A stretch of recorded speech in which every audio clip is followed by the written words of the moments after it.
Thank you for the opportunity.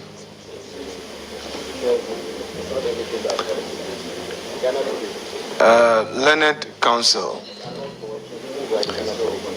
I would need you to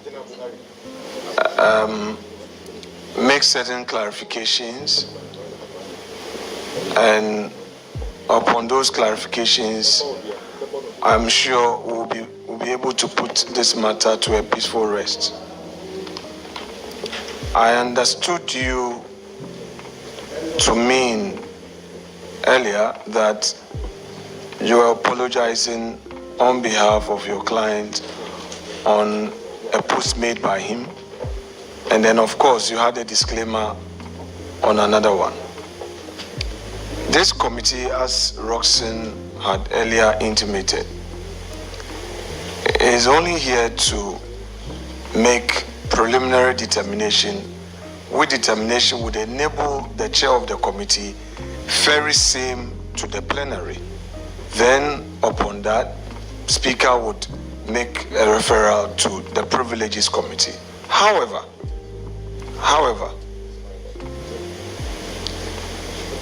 before that determination, and I must say that at this point, we are trying to establish a prima facie case to mount that contempt application. However, if the subject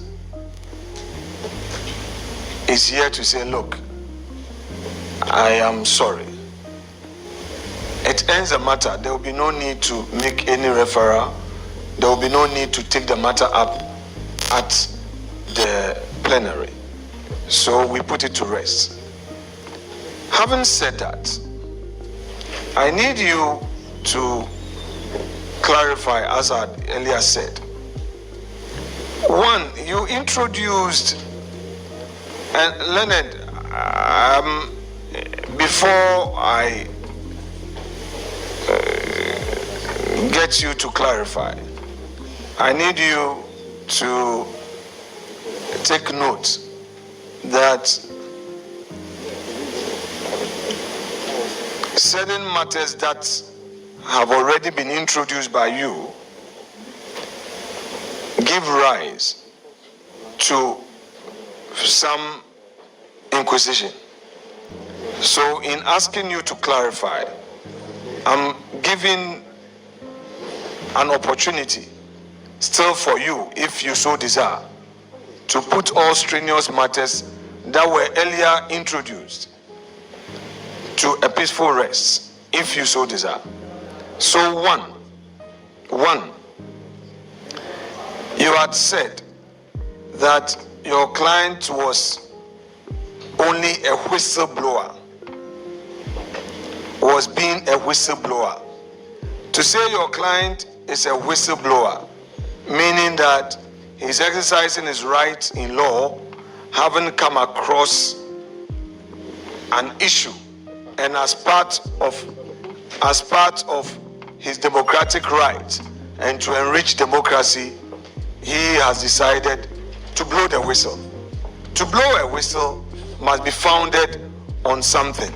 So, Learned Council, I would want the first point in, would you want to take away that aspect of your earlier submission to the effect that your client was a whistleblower? Would you want to take that away so that we can deal with, would you want to withdraw that aspect? Mr. Chairman, with all due respect, it is the last thing my client will want to withdraw.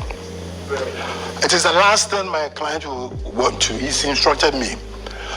I've indicated that as a citizen, either by law or as civic responsibility, he feels obliged to draw attention by any means possible to ills or ill wrongs going on. This is a great institution of state.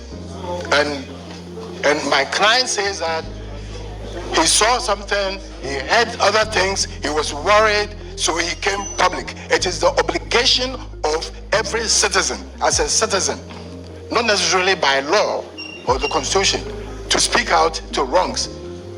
If in the process of articulating that wrong, there's an assumption that he'd erred, he says he's prepared to apologize. It doesn't write off what he said, he saw, or he heard. So, with all due respect, Mr. Chairman, if I may just make a small point, with all due respect. Mr. Atwata, hold on, sir. Please. You have to. Sir, Nana Ato Dazi. Yes. Sir, all of us here, we come several generations after you in this enterprise of politics. At the time you served as chief of staff and even completed your tenure as chief of staff, I was still in school. Please. Sometimes the approach can get things out of hand. At this committee level, we have decided that if you are apologizing, then let us resolve the matter here. But sir, with the greatest respect to you, you had indicated that your client was blowing a whistle. I heard you. I wanted to give another opportunity by way of clarity, because in one breath you say you are apologizing for putting out a statement, and you do so because you don't have factual basis to put it out, or that there is no evidence to that claim. Look, if there is nothing to apologize and your client feels strongly about what he has put out, let us then proceed to refer the matter to the Privileges Committee, where he would have his rights in law to come and defend himself, so that we know where we are going. But if you now say that, he is a whistleblower and exercising his constitutional right because he's heard something, he has to say something. Here, whatever that he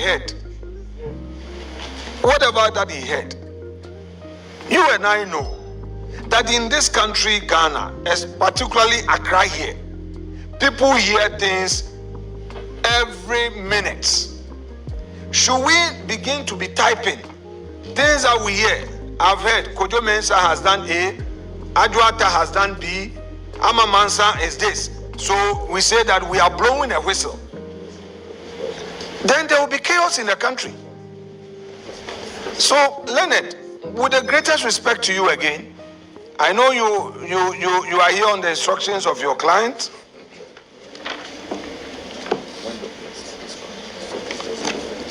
I'm asking you, would you want to take away that aspect of your submission, which you condition on your apology, that he was acting as a whistleblower? Do you want to maintain it? Yes, no. I don't want to keep you. No, please. We respect. 50 years at the bar, I'm entitled, with all due respect, to appear to understand the processes being here. Now, I was drawing, Mr. Chairman, I've tried severally to draw attention to the fact that we were invited here specifically to under Article 1036 of the 1992 Constitution and Order 14. It's stated here. This is why we're here. We have not been brought here under Article 124, which is the general realm of contempt against Parliament. Article 124 would have had the right, as Honorable Minority is saying, to explain everything. Now, worried for my client in the sense that this committee, or for that matter, the minority leader, is indicating that what they are doing is a preliminary, stage towards mounting contempt proceedings or serious matter. Not necessarily. I don't intend to cut you. What we are, wait, yes. Leonard, yes. I know you've done 50 years at the bar, but your newer generation can always assist you and to freshen your law.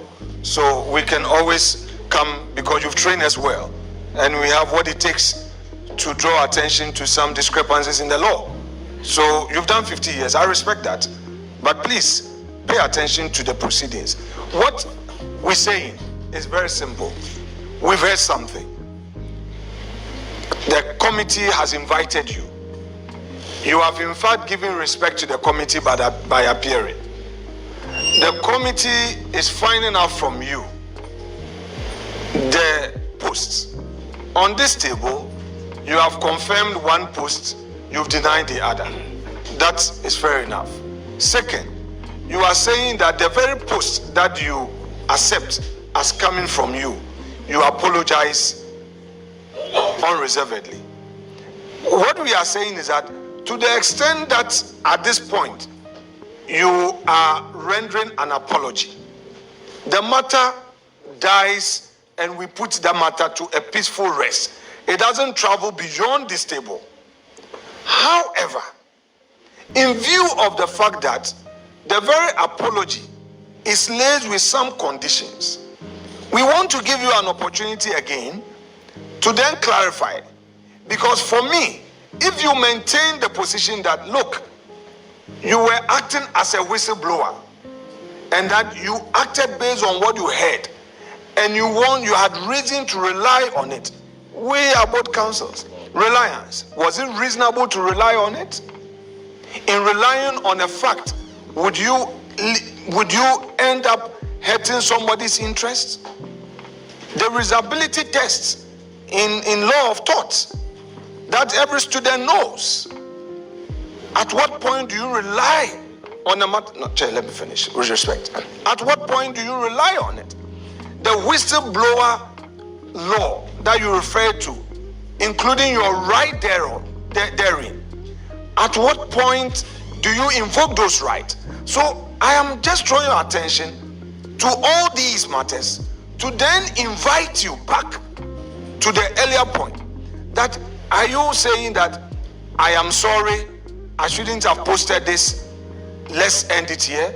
Or you are now saying that you are a whistleblower, you've heard, and that as part of your democratic right, you have to. You, as a former chief of staff, knows all too well the effect of some of these statements on the reputation of the country and its institutions. You've been in government, you've been part of the national security architecture of this country, and you can tell the effect of some of these things on the very democracy that your client says he's exercising his right under. I would want to ask, based on your response to me as a final response, I would then be able to confer with chairman, and then we know what to do. Are we accepting an absolute apology, unconditional apology, to put this matter to a peaceful rest? Is that where we are, council? So that we know what we are doing. Are we putting this matter? Chair, relax.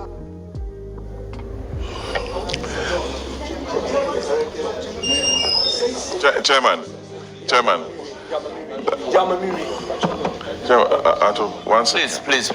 Please, you don't have the floor. Let's let him. So, Leonard Council, conclude.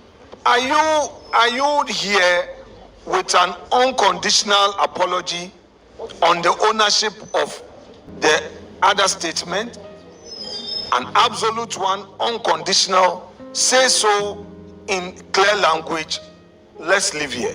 If you feel strongly about some other things that indeed you've heard and you believe that verily same is true and you believe that is your right and you have to express it, say so, then that one you cannot be apologetic about it when you feel strongly that indeed your source is reliable. Then we can escalate. But as we speak, you are not before a committee holding contempt proceedings. No. We are doing preliminary verification, validation of what has come to us. So I leave the floor to you, guided by what I have just put out. Thank you. Before you come in, 1 second. Learned Counsel, when you raise the issue relating to Act 720, I brought it to the fore that particular law, the Whistleblowers Act, laid down a procedure for a whistleblower to follow. And it is definitely not social media, because action taken at social media has its own implication, and somebody who really wants to act as a whistleblower has a procedure to follow in blowing the whistle for a necessary action to be taken. So I thought the issue relating to being a whistleblower has settled by that statement made by the chair. So I do not want a situation where issues relating to a right under the Whistleblowers Act will then again be a subject matter of discussion. So if he is here to render unqualified apology, then we'll give him the opportunity so to do, so that we can bring this issue to an end. Well, Mr. Chairman, first of all, let me apologize for my lack of clarity to this committee. Maybe that's what's led to all this. But I did say, right from the word go, that two statements were made. The second one, we rejected completely. The first one, we said, yes, we made that post but it gave a certain reason and indicated that if that statement appears or seems to have, Counsel, with the greatest respect, as we sit here, very respected senior citizens of this country are engaging us. We were initially divided on this matter. Please help your client. It's not a matter of Leonard. We respect you. You know, it's because I'm sure he knows why he chose you. You are a respected counsel. This issue of if, are you rendering an unqualified apology? If not, let's close this matter. Are you apologizing and are you going to pull it down and all? Let's close this matter, because the speaker is of the view that we should manage this thing, and that is why we are managing. But you cannot continue. We give you the chance, 50 years at the bar, this at the bar. No, Mr. Nana, 2000. I would have protest. No, you can protest if you want us to have one. No, because I've opened the window for us to solve this matter. This is not an NDC MPP matter. No, Chairman. Mr. Chairman. Chairman, with the greatest respect, no. We want to solve it. But this is not a matter of 10 years at the bar, 50 years at the bar. We are solving a problem. We have no, please. Honorable, respected former chief of staff, respected politician and counsel. We are here to cooperate with you to solve a matter. We've also listened to good counsel.